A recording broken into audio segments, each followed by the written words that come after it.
Hi, my name is Cricket Willardsen. Introducing oneself is often a challenging task. Do you just rattle off a list of accomplishments like a resume or LinkedIn profile? Can you get away with a short tweet? And how much do others really even want to know about you outside of a traditional job interview?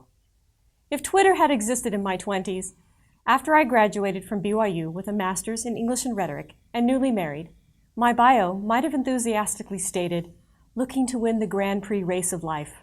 Goals include becoming the best at everything, especially gifted at knowing everything." I tried to be a kind and encouraging manager of a team that developed software training manuals and videos. I thought I was at great heights of success, but of course, I wasn't looking up, just down.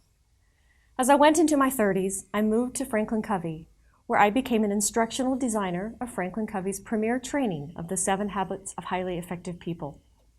My Twitter bio might then have read, married, 2 daughters, 1 minivan, and finally a decent wardrobe.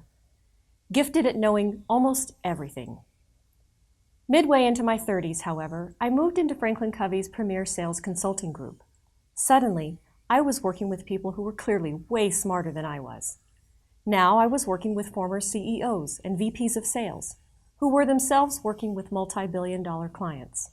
My tweet would have become something like, "Wait, I'm not the best?"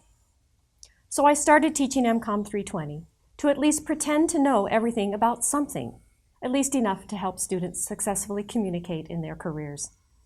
And now, as I near the end of my 4th decade and continue in my 20th year with Franklin Covey and my 12th year teaching MCOM, as my husband and I close in on our empty nest and the Corvette that will finally replace the minivan, I've taken up running marathons with a group of runners who, like my coworkers and my teenagers, are better and smarter than I am. I am always the slowest runner on our training runs, but they encourage me. And while they may cross the finish line before I do, they are there to cheer me on when I cross, which a few months ago was just fast enough to qualify for the Boston Marathon.